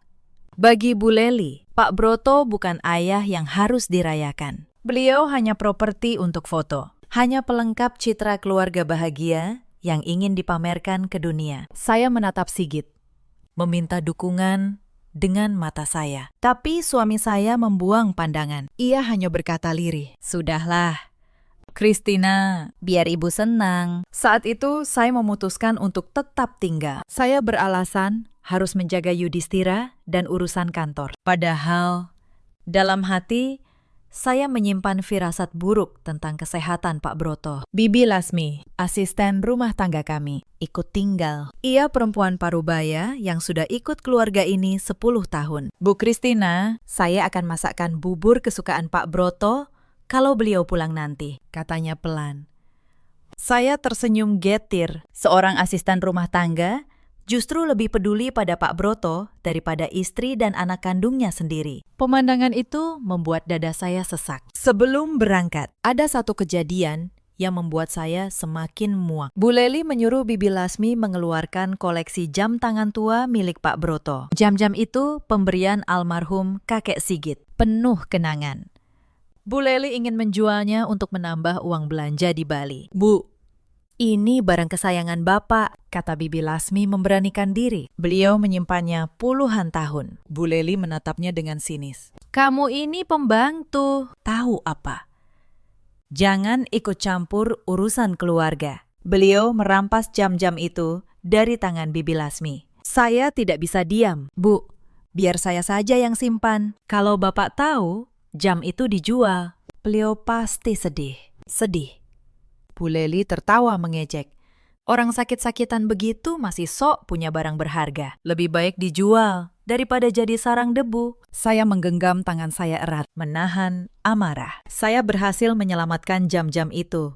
Dengan diam-diam menggantinya dengan uang saya sendiri, lalu menyembunyikannya. Tapi malam itu, saya mencatat satu hal di dalam hati. Kesabaran saya ada batasnya. Rombongan itu berangkat. Saya melihat mobil mereka menjauh, membawa seorang lelaki tua yang seharusnya beristirahat, bukan dipaksa berpura-pura bahagia. Saya tidak tahu hari itu adalah awal dari mimpi buruk yang sesungguhnya. Hari pertama di Bali, ponsel saya dipenuhi notifikasi. Bu Leli mengunggah foto di pinggir kolam renang hotel. Donna berfoto di restoran mahal. Keterangannya berbunyi, hadiah dari putra tercinta untuk keluarga. Tidak satu pun foto itu menampilkan Pak Broto. Lelaki yang ulang tahunnya dirayakan justru disembunyikan dari kamera. Saya kemudian tahu, beliau ditinggal sendirian di kamar hotel sepanjang hari. Bibi Lasmi sempat menelepon saya malam itu dengan suara cemas. Ternyata sebelum berangkat, Donna meminta beliau diam-diam membatalkan janji kontrol jantung Pak Broto di rumah sakit. Alasannya, jadwal itu bentrok dengan rencana belanja mereka. Bibi Lasmi tidak berani melawan, tapi hatinya tidak tenang. Saya menutup mata sejenak. Janji kontrol itu penting. Dokter sudah berkali-kali menekankan. Jantung Pak Broto harus dipantau ketat. Tapi bagi Donna, jadwal salon lebih penting daripada nyawa ayahnya sendiri, yang membuat saya semakin sakit hati. Donna sempat mengunggah foto dirinya berpose di balkon kamar Pak Broto. Beliau ada di latar belakang, terbaring lemah, dengan wajah pucat. Tapi Donna malah memotongnya dari bingkai foto, lalu menulis keterangan. Menikmati pagi yang sempurna. Komentar pujian berdatangan dari teman-temannya, tanpa tahu lelaki di balik layar itu sedang menahan sakit. Saya menyimpan tangkapan layar foto itu. Bukan untuk apa-apa, hanya agar saya tidak pernah lupa. Sejauh apa kekejaman bisa menyamar sebagai kebahagiaan. Malam itu, Sigit menelpon saya dengan suara berat. Ia bercerita bahwa ayahnya tampak semakin lemah, tapi Bu Leli melarang membawa beliau ke rumah sakit. Alasannya, itu akan merusak suasana liburan. Saya menggenggam ponsel erat-erat. Mas, Bapak harus diperiksa. Ini bukan soal liburan lagi. Sigit terdiam lama. Aku tahu, jawabnya akhirnya. Tapi kamu tahu sendiri bagaimana ibu. Ya, saya tahu. Saya tahu betul. Ibu mertua saya akan menginjak siapa saja demi gengsinya. Bahkan suaminya sendiri yang sedang sekarat. Esok paginya, firasat buruk saya menjadi nyata. Sigit menelepon dengan suara panik. Pak Broto pingsan di kamar mandi hotel. Beliau dilarikan ke rumah sakit terdekat di Bali. Diagnosanya, serangan jantung. Saya langsung mengambil cuti dari kantor. Saya titipkan Yudhistira pada Bibi Lasmi. Lalu saya memesan tiket pesawat pertama ke Bali. Tangan saya gemetar saat mengetik. Bukan karena takut, tapi karena marah pada keadaan, marah pada diri sendiri yang dulu terlalu sering diam. Saya tiba di rumah sakit Bali sore harinya. Suasana di depan ruang ICU sunyi. Hanya ada bunyi mesin dan langkah perawat. Pak Broto terbaring dengan berbagai selang di tubuhnya. Sigit duduk di lorong, menutupi wajah dengan kedua tangannya. Untuk pertama kalinya, saya melihat suami saya benar-benar hancur. Direktur utama yang biasa tegas itu kini hanya lelaki yang takut kehilangan ayahnya. Christina, katanya dengan suara serak. Aku gagal. Aku tidak bisa melindungi Bapak. Saya duduk di sampingnya. Saya tidak menghujat. Saat itu bukan waktunya menyalahkan. Sekarang kita di sini. Mas, kata saya. Itu yang penting. Dokter keluar dari ruang ICU. Wajahnya lelah. Beliau menjelaskan, serangan jantung kali ini cukup parah. Ada komplikasi di paru-paru Pak Broto. Malam ini adalah masa kritis. Karena Sigit terlalu terguncang. Saya yang menandatangani tumpukan dokumen medis. Saya yang berbicara dengan dokter. Saya yang mengurus administrasi. Di saat seperti itu, saya merasa hanya saya yang bisa diandalkan. Biaya rumah sakit di Bali tidak sedikit. Ruang ICU, obat-obatan, alat bantu napas, semuanya menumpuk. Saya menggunakan tabungan pribadi saya lebih dulu. Karena rekening rumah tangga sudah dikuras Bu Leli untuk liburan. Saya tidak mengeluh. Saya hanya melakukan apa yang seharusnya dilakukan seorang keluarga. Tengah malam, saat saya membayar tagihan tambahan di kasir rumah sakit, ponsel Sigit kembali bergetar.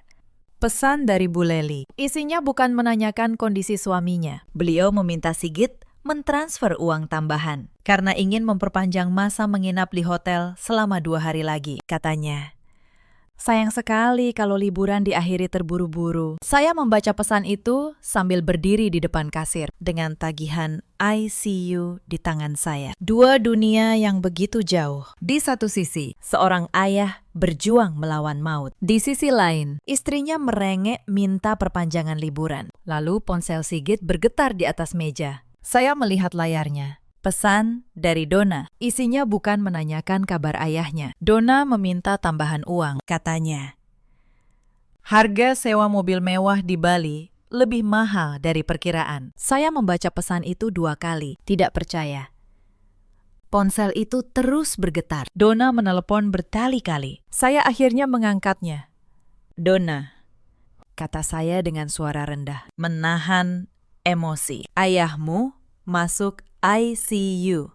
Kondisinya kritis. Kemungkinan terburuk bisa terjadi malam ini. Hening sejenak di seberang telepon. Lalu jawaban yang keluar benar-benar di luar nalar. Mbak Kristina, jangan bawa-bawa berita sial di hari liburanku, sahut Dona dengan ketus. Kalau Bapak meninggal, itu takdir Tuhan. Tidak ada hubungannya denganku. Dona menutup telepon.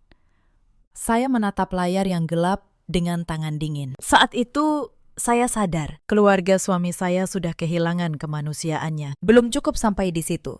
Setengah jam kemudian, saya melihat unggahan baru di media sosial Dona. Sebuah video dirinya menari di klub pantai, dengan keterangan yang menyindir. Beberapa orang memang suka cari perhatian dengan drama. Saya tahu sindiran itu untuk saya, untuk berita tentang ayahnya yang saya sampaikan. Saya menunjukkan video itu pada Sigit. Wajahnya yang tadinya hanya lelah, kini berubah menjadi keras. Untuk pertama kalinya, saya melihat kemarahan di mata suami saya. Bukan pada saya, tapi pada adiknya sendiri. Dia tahu Bapak di ICU, gumam Sigit. Dan dia masih sempat membuat konten seperti ini. Saya tidak berkata apa-apa. Saya membiarkan kebenaran itu bekerja sendiri di dalam hatinya. Kadang, seseorang harus melihat dengan matanya sendiri sebelum ia mau membuka mata. Saya kembalikan ponsel itu kepada Sigit. Ia membaca riwayat pesan adiknya. Wajahnya memucat. Untuk pertama kalinya, saya melihat sesuatu retak di dalam dirinya. Pengabdian buta pada ibu dan adiknya mulai dipertanyakan. Malam itu panjang sekali. Pak Broto berjuang di balik pintu ICU. Mesin monitor jantung berbunyi ritmis, mengingatkan betapa rapuhnya nyawa beliau. Saya duduk di kursi kayu, tidak memejamkan mata sedetik pun. Menjelang tengah malam, ponsel Sigit kembali berdering. Nama Bu Leli muncul di layar. Sigit mengangkatnya dengan harapan ibunya akhirnya menanyakan kondisi sang ayah. Tapi harapan itu hancur seketika. Suara Bu Leli terdengar ceria, bercampur deru ombak dan musik. Beliau tidak bertanya soal diagnosa, tidak bertanya soal kondisi suaminya. Sebaliknya, Bu Leli mengeluh. Katanya, air panas di kamar hotel sempat mati 10 menit. Beliau meminta Sigit menelepon manajer hotel agar mereka diberi kompensasi makan malam gratis. Sigit terdiam 1000 bahasa. Lidahnya keluh. Bu, katanya dengan suara bergetar. Bapak sedang dipasangi alat bantu napas. Kondisinya menurun drastis. Bu Leli justru mendengus di seberang sana. Kamu ini selalu membesar-besarkan masalah, Sigit. Ayahmu memang suka pura-pura sakit untuk merusak kebahagiaan kami. Saya yang mendengar dari samping merasa dada saya terbakar. Saya tidak menyangka seorang istri bisa berkata sekeji itu pada suaminya yang sedang sekarat. Lalu Dona merebut ponsel dari tangan ibunya. Suaranya melengking. Ia memarahi Sigit karena kartu kreditnya tidak bisa dipakai membayar tambahan biaya pesta pantai. Ia menuduh saya yang menyuruh Sigit membatasi pengeluaran. Christina itu menantu tidak tahu diri, teriak Donna. Berani-beraninya mengatur keuangan keluarga kita. Tambah limit kartunya sekarang juga. Tanpa peduli bahwa uang itu seharusnya untuk biaya rumah sakit ayahnya. Tanpa peduli bahwa beliau sedang bertaruh nyawa beberapa meter dari telepon itu. Sigit menutup telepon tanpa menjawab. Tangannya gemetar. Ia menatap saya dengan mata yang basah. Christina, katanya, selama ini aku salah. Aku terlalu takut pada ibu sampai lupa siapa yang benar-benar harus kulindungi. Tapi Bu Lely belum menyerah. Keesokan paginya, beliau menelpon lagi. Kali ini nadanya berubah, melembut.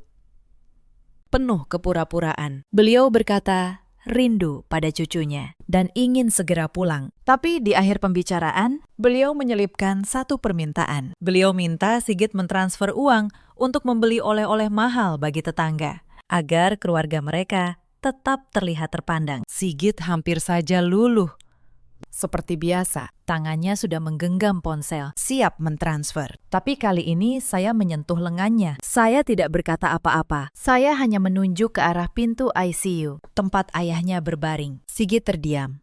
Lalu, dengan suara pelan namun tegas, ia berkata pada ibunya, "Bu, simpan uangnya untuk pulang. Kita bicara di rumah." Lalu, ia menutup telepon tanpa mentransfer sepeser pun. Itu langkah kecil, tapi bagi saya itu adalah tanda pertama bahwa suami saya mulai sadar. Beliau mulai belajar mengatakan tidak. Saya menggenggam tangannya untuk pertama kalinya dalam 12 tahun. Suami saya berdiri di sisi yang sama dengan saya. Dan saat itulah sebuah keputusan mulai terbentuk dalam diri saya. Sebuah keputusan yang akan mengubah segalanya. 3 hari berlalu. Kondisi Pak Broto perlahan stabil. Beliau sudah bisa dipindahkan dari ICU ke ruang perawatan biasa. Tapi dokter mengingatkan, beliau butuh lingkungan yang tenang. Jauh dari stres, jauh dari tekanan. Saya tahu persis apa artinya itu. Pak Broto tidak boleh kembali ke rumah yang sama dengan Bu Lely dan Donna. Lingkungan itu racun bagi jantungnya. Sementara itu, di Bali,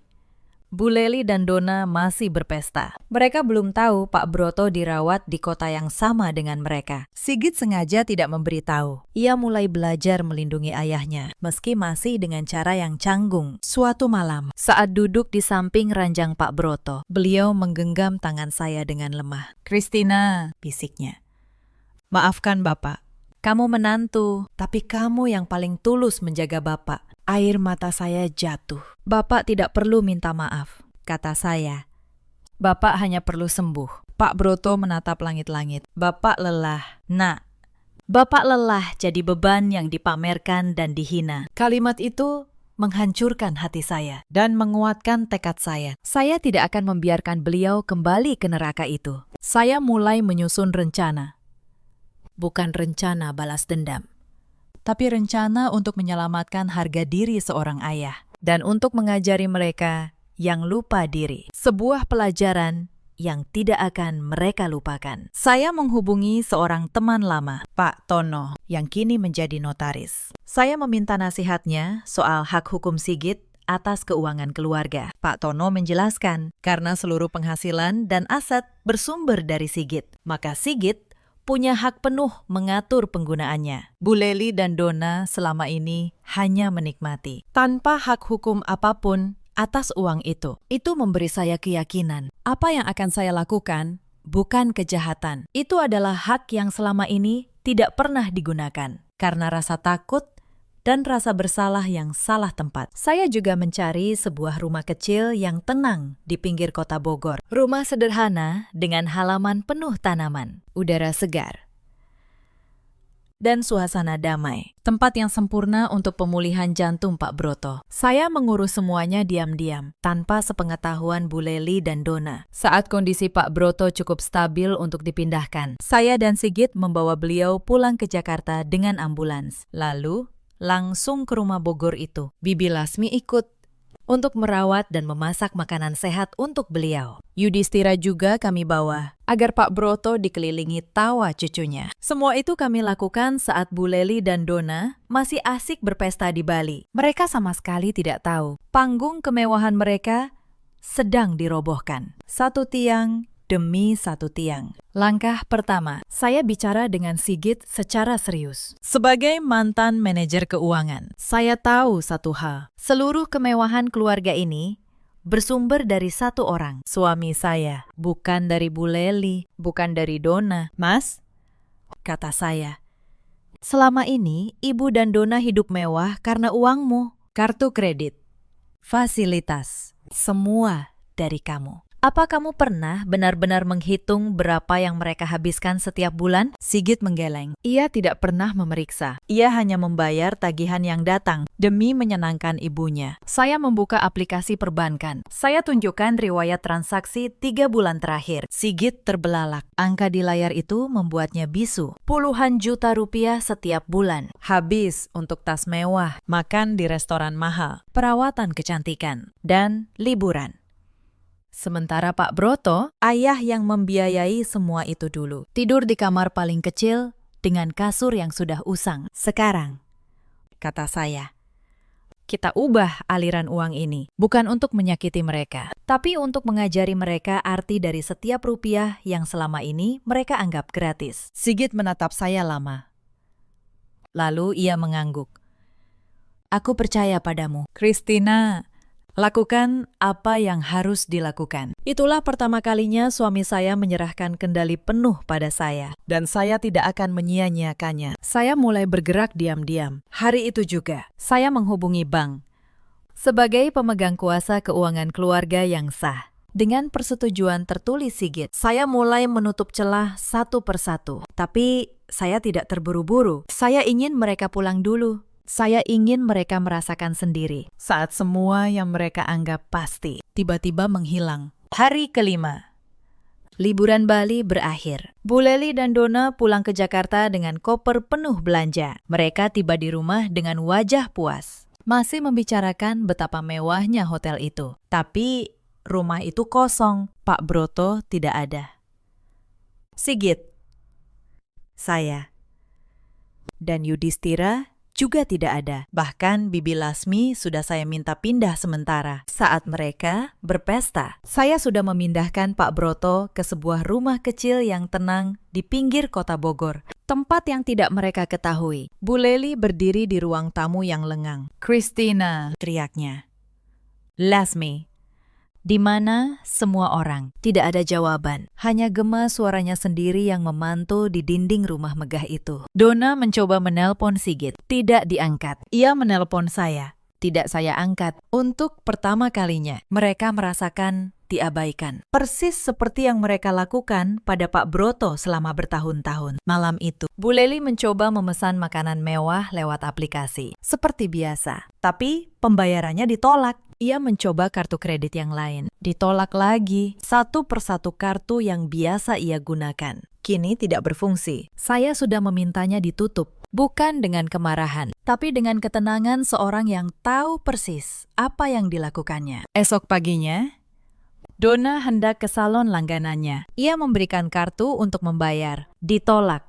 Ia mencoba menarik uang tunai di mesin ATM. Saldo tidak mencukupi. Wajahnya memerah, menahan malu di depan banyak orang. Untuk pertama kalinya dalam hidupnya, Dona harus pulang dengan rambut setengah tertata. Dan tanpa membayar. Siang harinya, Bu Leli mengundang teman-teman arisannya ke rumah. Seperti biasa. Beliau ingin pamer cerita liburan Bali. Beliau memesan catering mewah dan kue-kue mahal untuk menjamu mereka. Tapi saat tagihan catering datang, pembayaran ditolak. Pemilik catering menelpon, menuntut pelunasan.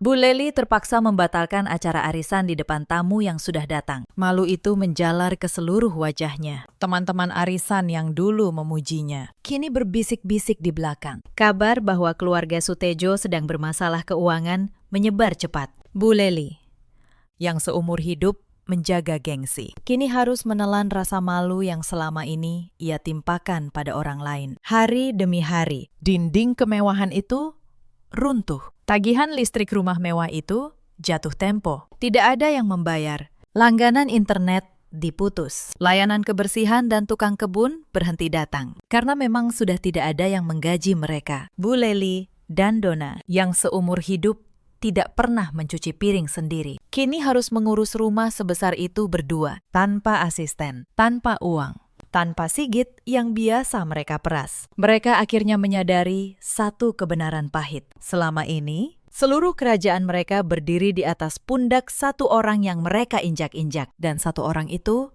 kini sudah pergi hampir seminggu.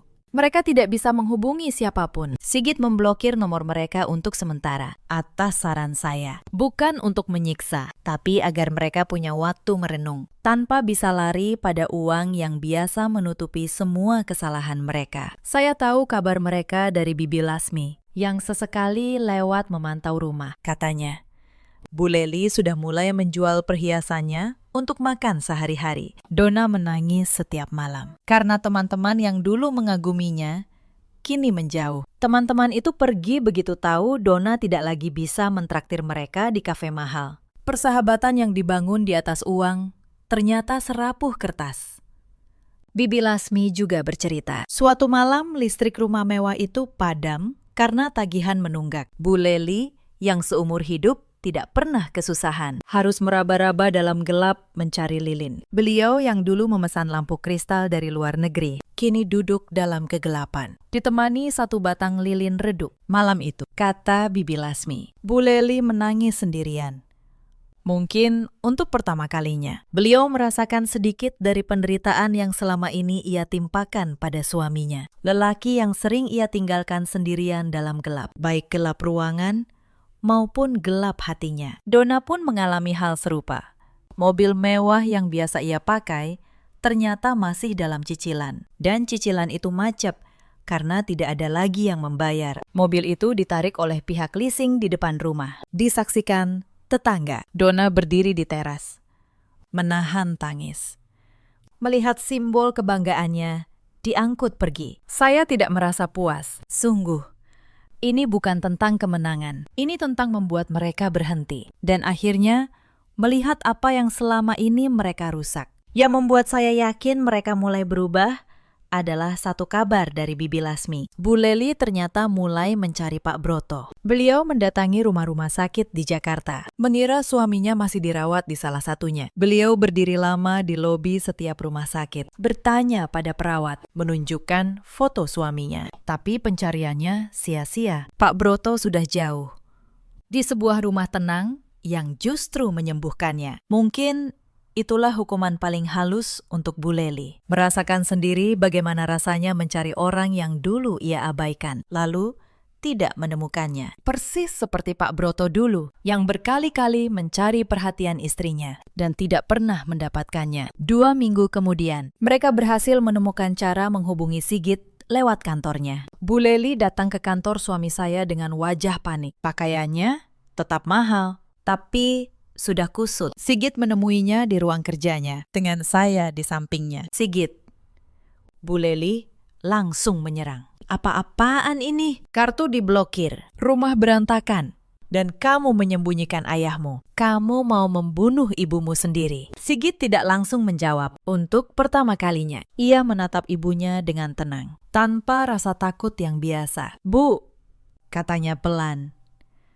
Saat Bapak sekarat di ICU, Ibu menelpon hanya untuk mengeluh soal air panas hotel. Saat saya bilang Bapak mungkin tidak selamat, Donna bilang itu takdir Tuhan, bukan urusannya. Wajah Bu Lely membeku. Selama 12 tahun. Lanjut Sigit, saya membiarkan Ibu menginjak Bapak demi gengsi. Saya membiarkan Ibu menghina istri saya, yang justru paling tulus menjaga keluarga ini. Itu kesalahan terbesar saya. Dan hari ini, saya menghentikannya. Saya melangkah maju.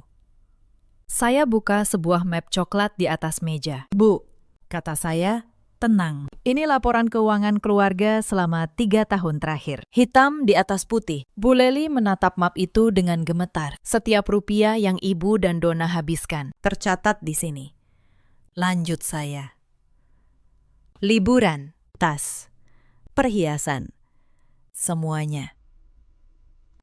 Total lebih dari 2 miliar rupiah dalam 3 tahun. Semua dari keringat Sigit. Sementara Bapak yang dulu membiayai pendidikan kalian tidur di kamar paling sempit dengan kasur usang. Saya tidak menaikkan suara. Justru ketenangan itu yang membuat Bu Leli tidak bisa berkata apa-apa. Mulai sekarang, kata saya, tidak ada lagi kartu kredit tanpa batas. Setiap pengeluaran harus dipertanggungjawabkan. Bukan karena kami pelit, tapi karena uang itu harus dihargai. Dan Bapak harus dihormati. Donya, yang berdiri di belakang ibunya, tiba-tiba berteriak, kalian tidak berhak. Ini uang keluarga. Sigit menatap adiknya. Uang ini hasil kerja keras saya dan Kristina. Dona, kamu menyebut Kristina menantu tidak tahu diri. Padahal dialah yang menyelamatkan nyawa Bapak saat kamu sibuk berfoto di pantai. Dona terdiam.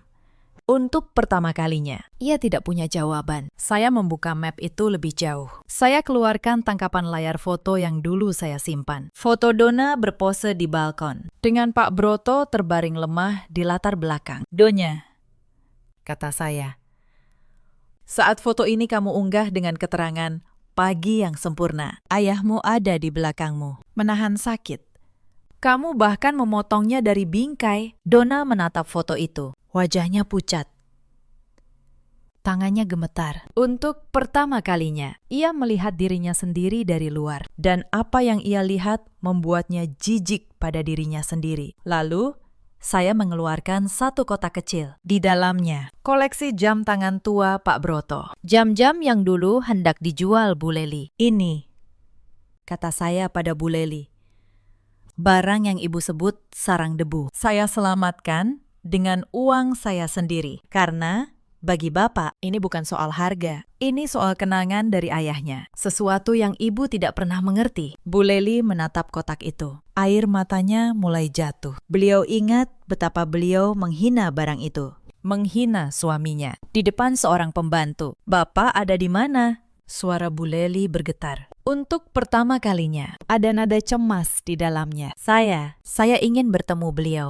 Saya menatap mata ibu mertua saya. Bapak aman. Beliau dirawat dengan baik, di tempat yang tenang. Tapi beliau belum siap bertemu ibu. Bukan saya yang melarang. Beliau sendiri yang belum sanggup. Kalimat itu seperti menampar Bu Leli lebih keras dari apapun. Suaminya, lelaki yang selama puluhan tahun selalu mengalah padanya, kini memilih untuk tidak menemuinya. Bu Leli terduduk di kursi. Pertahanannya runtuh. Apa yang sudah saya lakukan? Gumamnya. Apa yang sudah saya lakukan? Saya tidak menjawab.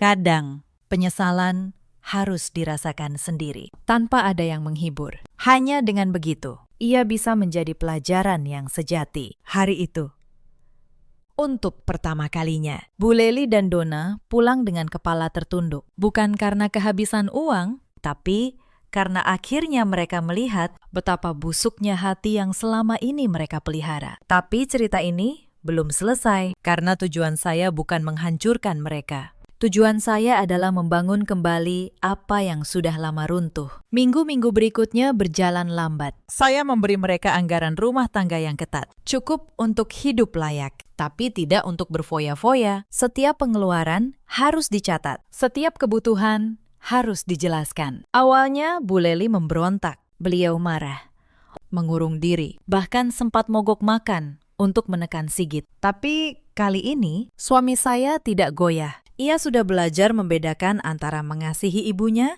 dan memanjakan keserakahannya. Pelan-pelan, sesuatu mulai berubah.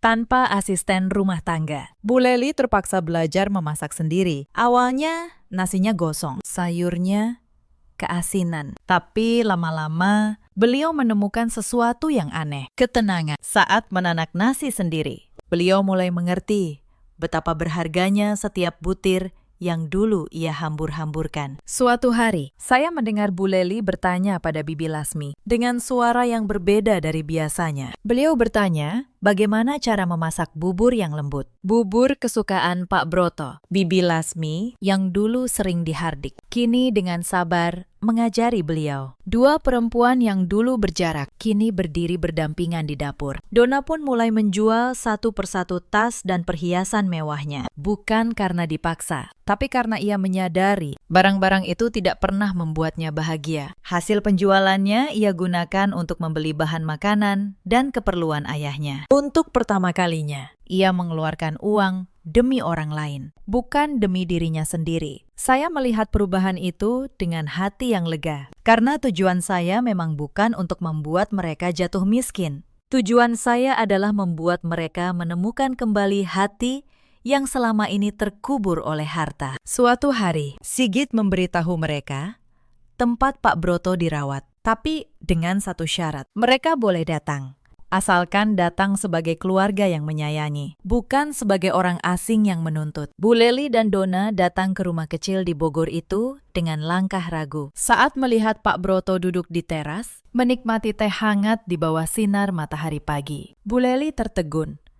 Sudah lama beliau tidak melihat suaminya seterang itu. Rumah itu sederhana, tidak ada lampu kristal, tidak ada lantai marmer mengilap. Tapi ada sesuatu yang tidak pernah ada di rumah mewah mereka. Kedamaian, suara burung di pagi hari, aroma masakan dari dapur, dan tawa Yudhistira yang berlarian di halaman. Pak Broto terlihat lebih sehat di sini dalam seminggu dibanding bertahun-tahun di rumah megah itu. Bu Leli berlutut di samping kursi suaminya. Air matanya jatuh. "Maafkan saya," katanya terbata.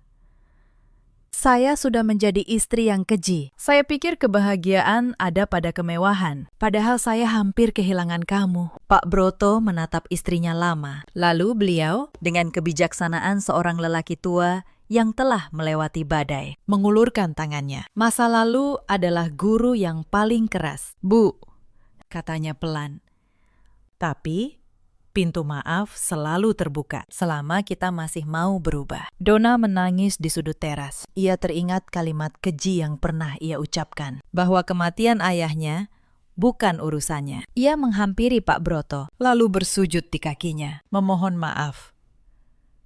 Pak Broto mengusap kepala putrinya. "Bapak sudah memaafkanmu, Nak, sejak lama. Yang Bapak inginkan hanya satu. Kalian belajar mencintai dengan tulus, bukan dengan harta." Saya berdiri di pintu, menyaksikan semuanya dengan dada yang hangat. Inilah yang saya inginkan dari awal. Bukan kehancuran, tapi penyembuhan. Bulan-bulan berikutnya membawa perubahan yang nyata. Keluarga kami memutuskan menjual rumah megah di Jakarta. Bukan karena terpaksa, tapi karena pilihan. Kami pindah ke rumah yang lebih kecil di pinggir kota, tempat Pak Broto dirawat. Tempat yang tenang, penuh udara segar dan tawa. Uang hasil penjualan rumah tidak dihambur-hamburkan. Sigit menyimpannya untuk tabungan pendidikan Yudhistira, dana kesehatan Pak Broto, dan masa depan keluarga. Saya tetap memegang kendali keuangan, memastikan tidak ada lagi rupiah yang terbuang sia-sia. Bu Leli berubah total. Beliau kini bangun pagi-pagi untuk memasak bubur kesukaan Pak Broto. Beliau tidak lagi memandang Bibi Lasmi sebagai bawahan, melainkan sebagai bagian dari keluarga.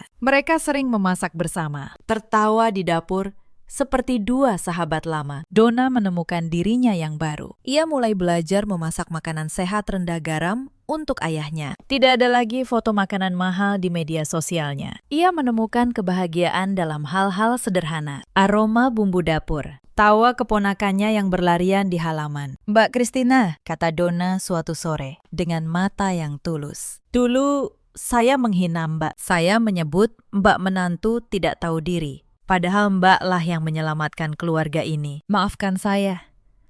Saya tersenyum dan menggenggam tangannya. "Yang lalu, biarlah berlalu. Donna, yang penting kita sekarang satu keluarga." Suami saya pun berubah. Sigit yang dulu hanya tahu bekerja dan membayar tagihan, kini belajar menjadi anak yang sesungguhnya. Setiap akhir pekan, ia menyempatkan diri mengajak Pak Broto berjalan-jalan pagi di sekitar rumah. Mereka berbincang tentang banyak hal yang dulu tidak pernah sempat dibicarakan. Tentang masa kecil Sigit, tentang impian Pak Broto yang sederhana, tentang maaf yang terlambat namun tulus. Suatu pagi, saya melihat Sigit menangis di pelukan ayahnya. Ia meminta maaf karena selama bertahun-tahun membiarkan ayahnya dihina. Pak Broto hanya tersenyum, mengusap punggung anaknya. Yang penting kamu sudah kembali, nak, kata beliau. Itu sudah cukup untuk Bapak. Saya menyaksikan dari kejauhan dengan hati yang penuh. Inilah keluarga yang dulu saya impikan. Bukan keluarga kaya, tapi keluarga yang saling menyayangi. Hubungan saya dan Bu Leli yang dulu penuh duri, kini mulai ditumbuhi pengertian. Beliau yang dulu selalu menyebut saya orang luar, kini sering memanggil saya untuk menemaninya minum teh sore. Beliau bahkan mulai membantu saya menjaga Yudhistira. Suatu sore, kami semua berkumpul di teras belakang menghadap taman. Pak Broto sudah bisa duduk tanpa alat bantu. Beliau menatap istri, anak, menantu, dan cucunya dengan haru yang luar biasa. Dulu Bapak pikir, kata beliau, pelan. Kebesaran sebuah keluarga diukur dari luasnya rumah. Sekarang Bapak tahu, kebesaran keluarga diukur dari dalamnya rasa saling menghargai. Malam itu ditutup dengan makan malam yang sangat sederhana. Hanya ada sayur bayam, tempe goreng, dan sambal terasi. Tapi entah mengapa, hidangan itu terasa lebih nikmat dari makanan hotel bintang 5 manapun. Sigit memimpin doa syukur. Ia berterima kasih atas kesempatan kedua yang diberikan kepada keluarga kami. Pak Broto tersenyum lebar, melihat semua orang yang dicintainya kini duduk di satu meja dengan hati yang tulus. Kemewahan yang dulu memang sudah musnah. Kami kembali ke titik nol. Tapi dari titik itulah kami membangun sesuatu yang jauh lebih berharga. Sebuah keluarga di mana setiap orang dihargai, termasuk seorang ayah tua yang dulu hanya dianggap beban. Cerita ini mengajarkan kita banyak hal. Jangan pernah mengukur martabat seseorang dari uang yang mereka hasilkan. Dan jangan pernah menukar harga diri orang tua dengan kemewahan duniawi yang fana. Ada banyak menantu di luar sana yang seperti saya dulu, dipaksa diam dan dianggap orang luar di rumah suaminya sendiri. Untuk kalian, saya ingin berkata, kesabaran bukan kelemahan, tapi ada saatnya kesabaran harus berubah menjadi keberanian. Ada juga banyak suami seperti Sigit, lelaki baik yang terlalu takut pada ibunya, sampai lupa siapa yang benar-benar harus ia lindungi. Untuk kalian, cinta pada orang tua tidak berarti membiarkan mereka berbuat zolim. Ada pula para ibu mertua seperti Bu Leli yang menutupi rasa takut kehilangan dengan kesombongan dan gengsi. Tapi seperti yang kita lihat, hati yang paling keras pun bisa luluh jika diberi kesempatan untuk sadar. Bu Leli dan Dona kini menjadi pribadi yang baru. Mereka belajar bahwa kekayaan sejati bukan pada banyaknya harta, tapi pada tulusnya kasih sayang. Pak Broto menjalani sisa hidupnya dengan damai, dikelilingi keluarga yang menyayanginya. Dan saya menemukan keluarga yang dulu tidak pernah saya miliki. Harta yang melimpah tidak akan pernah bisa membeli kasih sayang yang tulus. Tapi kesabaran dan ketulusan mampu meluluhkan hati yang paling keras sekalipun. Karena pada akhirnya saat badai hidup datang, hanya keluargalah tempat kita pulang. Dalam hidup, kita semua punya pilihan. Memilih diam dalam ketidakadilan atau berani bertindak demi melindungi orang yang kita cintai. Jika kalian berada di posisi saya, apa yang akan kalian lakukan? Ceritakan kisah dan pendapat kalian di kolom komentar, agar kita bisa saling menguatkan dalam menjaga bakti kepada orang tua. Terima kasih sudah menemani sampai akhir.